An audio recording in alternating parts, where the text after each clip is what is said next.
My first videos were trash.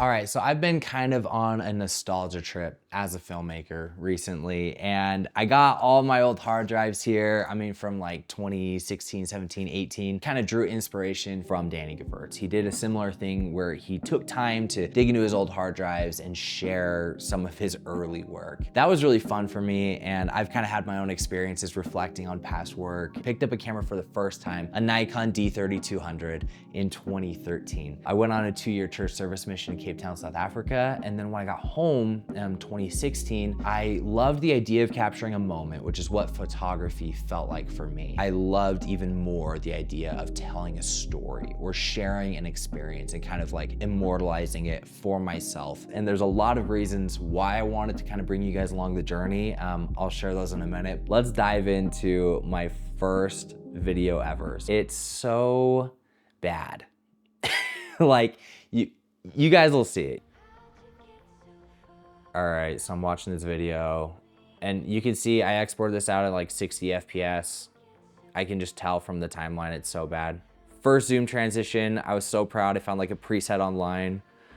And this was like all a mix of like the DJI Osmo mobile, a GoPro, like not a Nikon, a Canon 6D.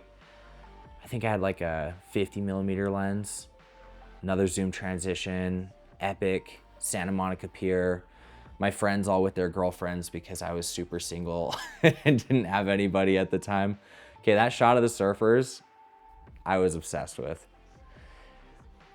Yeah, it's so fun looking back on this and just kind of remembering, like, I looked at this and I thought I'd made it. Like, I had absolute belief I was worth so much money, that people should like pay me to go travel and film their products. I kid you not, I just had such an untrained eye. And what's funny about this little title sequence, I can see it now, is I custom made it. I wrote California and I tried to make a box around it, but you can see it's like lopsided and it was totally imperfect, and the font choice was just atrocious. I was proud of it and it was fun. So that was like my first travel film. And again, copyrighted music, poor taste, zoom transitions. It was so cool to me, and all my friends like loved this video. You know, have our little premiere and bring everybody around in my living room, watch it. We like plugged in HDMI into the TV and like watched the whole thing. And I think that's kind of what filmmaking is about, right? It's to capture memories and experiences, to tell stories, and also like to bring people together. And that was a big part of why I wanted to make films. And so like diving more into the reasons of why I wanted to share some of these things is like, we all start somewhere. My videos, you can tell I was taking direct inspiration, low-key ripping off a lot of the guys that I was inspired by back then, which was like Sam Colder, Jay Alvarez, Rory Kramer. These guys that were like these travel filmmakers that were working with music artists that were just living the dream life, right? Backflips everywhere you could be, zoom transitions, weird fonts, leading girls on the beach somewhere, whatever. That was kind of the style and the feel. I loved it. And that's what I wanted to be. And now, again, I look back on these videos and they're kind of cringe. They're kind of a little embarrassing because they're so cliche. To me, at the time, this really felt like I was creating art. I was really making something I was proud of. And this was 100% driven by passion. There was no monetary exchange for this. I was just making this because I enjoyed it. And that's something that, honestly, that feeling is something that I miss every day. Let's jump into a couple more. Here's one of my first wedding videos, Brad and Jill, totally copyrighted music here. Anytime I would shoot a wedding video between 2016, 2017, I would use Novo Amor. Just total go-to, incredible artist. Sorry, I stole your music. I didn't mean to, I didn't know what I was doing, so. I was also just a 120 FPS junkie. Like when I realized I could go that slow, that means I didn't have to be that smooth on my glide cam. I didn't have to actually be that good, and it just looked like an absolute movie. I loved that. Look at that little speed ramp there as they walk in and out. I had 2 camera angles. I was so dang proud. Yeah, these speed ramps. This is kind of where I discovered speed ramp, and I could like smooth it out and make it feel all natural and stuff. Honestly, the colors are pretty good though. I didn't use a lot back then, guys. This is all just like an adjustment layer over everything and fine tuning. And what was crazy about this is I was shooting this all on a Sony A7R, A7R2? I think it was an A7R2. And I was using Canon glass, and so there was no autofocus on any of this. So I was 100% glide camming while adjusting on the fly, trying to get the focus locked. And honestly, I got to the point where I was pretty dang good at it. Those focus peaking lines were really helpful. We can skip forward a little bit. This is just stuff at the temple, which again was just beautiful. Oh, I actually loved this shot. Okay, so this shot of these sunflowers, I don't know why, but I used to watch it back like 100 times because I locked the focus, pushed in at 120. It was just beautiful. Check this out. That's magic. Again, I was just so proud of that. But yeah, like going into the whole wedding thing, and I was able to like mess around. I had a 100mm macro that got some really tight, interesting detail shots. And overall, this was like one of those first wedding videos that I just felt like, I don't know, it just like came together. And I was like genuinely proud of this video. And I'm not normally one to go watch other people's wedding videos and be like, look at what I just made. But this video was something that I showed everybody and I was proud of. And I think this actually got me a lot of other video jobs for weddings, which was really cool. And like, this was kind of the side of myself, like where I started making money was in the wedding video business. Like, this is how I started realizing, okay, I can actually make somewhat of a career out of this thing. It doesn't just need to be 100% passion or a hobby. Like, this is something I can actually like make some money from. So anyway, that's kind of fun. Again, terrible font choice at the end. I should have just gone classic Times New Roman. Oh my gosh, look at this. Look at my name. I chose like 2 fonts that were like so weird. Like, you have like a cityscape on the bottom of my last name, Thane, and just all this distressing on my first name. Anyway, just terrible. But I was proud of some of those shots, and honestly, I'm still proud of a couple of those. Those looked pretty nice. This one was like the one where I think I actually like impressed some people. And actually, I think, Austin, I think you saw this one, the 3 days in California. I was like, okay, I'm doing this. I'm gonna get sponsored by MVMT movement. Maybe Cuts Clothing is gonna hit me up. Like, that's what all the cool dudes were getting sponsored by and stuff. But check this out. I'm so embarrassed to say this. This drone shot looks terrible because I shot it in 60 FPS and it was like 1080p on the DJI Mavic Pro. Made for some interesting looking drone shots, but the quality, the footage just falls apart. But this is like a straight nostalgia trip. I got this song from one of Rory Kramer's videos that I was just like so in love with. But me and my friends decided to go to California. We slept on my buddy's floor who was doing summer sales. I think he was selling like pest control out in California. And so we slept on his floor, like not even like with mats or anything, just on the carpet. But we just had a blast. We had no money. We drove from Utah there. We were just going climbing random rooftop buildings. We were going, and I think we were eating like once or twice a day because we just didn't have much money at all. And we were just hanging out, having a blast. One of my buddies here, he was doing a little music festival, so I got to go get a couple of clips. I feel bad because I feel like I was mostly there just for this video, but I did get some good stuff for him.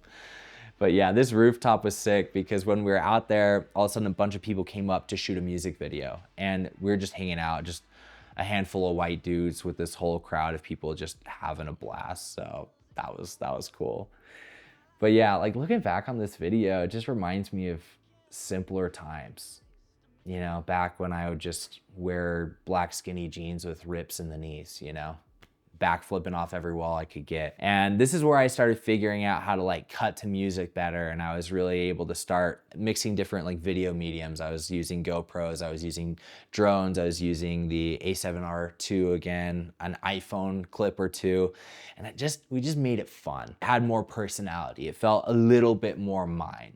this travel video. It wasn't a total ripoff.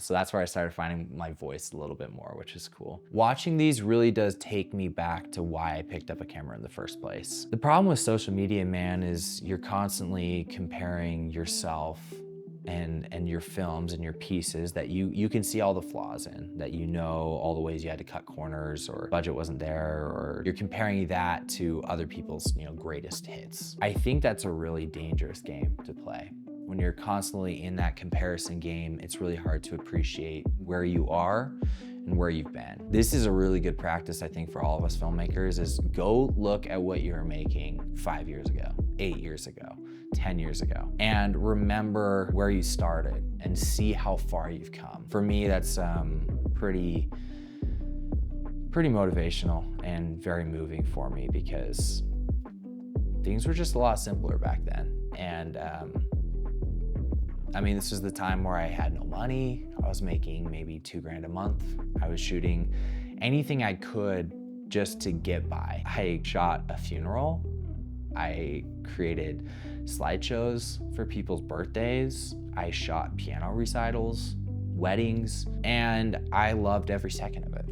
And I would save up my money just to buy a new lens, or to have enough gas in the car to be able to rent an Airbnb to go to, you know, Lake Tahoe with my friends. And there really was no agenda. It wasn't about the money. It wasn't about even the visuals as much as it was about the experience of creating. For you guys watching, like, I hope you just take a second for yourself to go back and remember who you are and how far you've come, because that's what this is kind of doing for me. It's pretty big. This is the production where I met my wife. I had a buddy reach out to me. He was like, hey, I'm starting a fitness clothing brand, athletic apparel, and I want you to create the first promo video for it. And I was like, okay, this is a huge deal. So I called my friend Gray, who owned a Red. It was a Red Raven. And I said, can I rent your Red for the day? He's like, yeah, dude, no problem. I'd never shot on a Red. So when I got into the menu, I was very confused. Like, what is shutter angle versus shutter speed? I was very confused, but I figured out the basics of what I needed to do. I think I shot this whole thing in like 60 FPS. Maybe it was 120 even, I don't know. It was cool because I went and I showed up. I called my friend Jackson. We just started becoming buddies. I'm like, you wanna help me shoot this video? We showed up, we had this little gym to shoot in, and a couple of like LED panel lights. Overall, really ragtag, but this was like my first attempt at a commercial production. What was cool about this is it was actually, one of the models was my future wife, Megan. And no, I did not hit on her totally on set. Maybe a little bit, just enough to see if she was interested. I asked the other guys, I'm like, do you think she's down to go out? They're like, oh, she's down, dude. So anyway, it's kind of cool to look back on this, but you know, pulling up this video, the way I lit this was so bad, but I was so proud of it. You see that little RGB split? That transition I was proud of because it went down and flowed. And then we hired out a guy who was able to kind of do that animation and motion track it, which felt so impressive. This is, again, all this was like handheld, and I was like so proud of the movement. This is cool. Oh, that smoke from behind is just atrocious. And the girl on the right, we totally didn't have showing, but in the light, but that's okay. But again, looking back on that, like that was kind of a big deal, but like, look at this. Let me show you. Let me show you my beautiful wife. Look at her right there. Bam. She was fun because she was so nice to everybody on set and was just a total sweetheart. But yeah, we totally lost this gal, Allie. We barely had any light on her. But overall, like, this was cool. This was like our first commercial shoot ever. We hired a voice actor for it. A lot of this, I think this whole video was like sound design. There was no actual song to it. So it was like total sound design. We were just so dang proud of it. We pulled out all the stops and it was well received. Coro eventually, not because of our video, but went on to rebrand to Acta. They sold for, you know, like 8 figures and did really, really well. So it was cool to kind of be a part of their story. And that's where I met my wife. Last video I'll show is, again, this is a little Sam Colder inspiration, my year 2017. A lot of my videos back then, this is kind of what I miss. Again, they were like very passion focused, and I always focused on trying to share some sort of a message, something I could feel kind of motivating to people, maybe inspire them to try to be a better person, to connect and build their relationships, whatever it is. Okay, sorry, we skipped over that. Look how bad this Luma fade is. I wanted to put the stars in. It's so bad.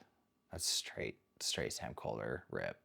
Sorry, bro. And I did not do it justice. These transitions, another transition pack I was proud of. But again, what was cool about this one is like I was taking GoPro footage. I was taking footage from just hanging out with friends, going to Hawaii, going to Europe with my family, Africa, you know, the sand dunes, just lookouts here. Like it was just a culmination of like experiences with all these people that I loved. A lot of my first projects. Again, this is just wholesome, man. This is like the highlight reel of my year for sure.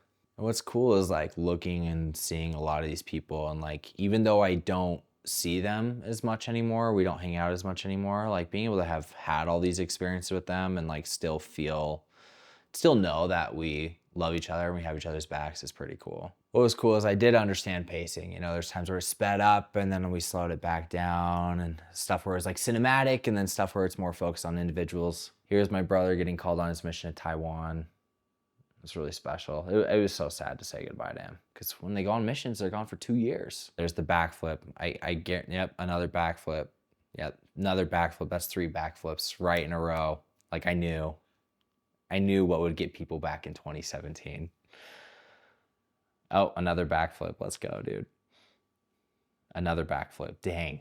That's a backflip count in the past 20 seconds is 5. Yeah, so just a lot of personality. Like it's fun to like look back on this and just remember what was important to me. And again, like back then, it was all just about the art and the act of creating. It was all about my relationships and the people that I was spending time with and sharing these experiences with. Like it was just so pure. Creating, I believe, really is about, one, it's for you.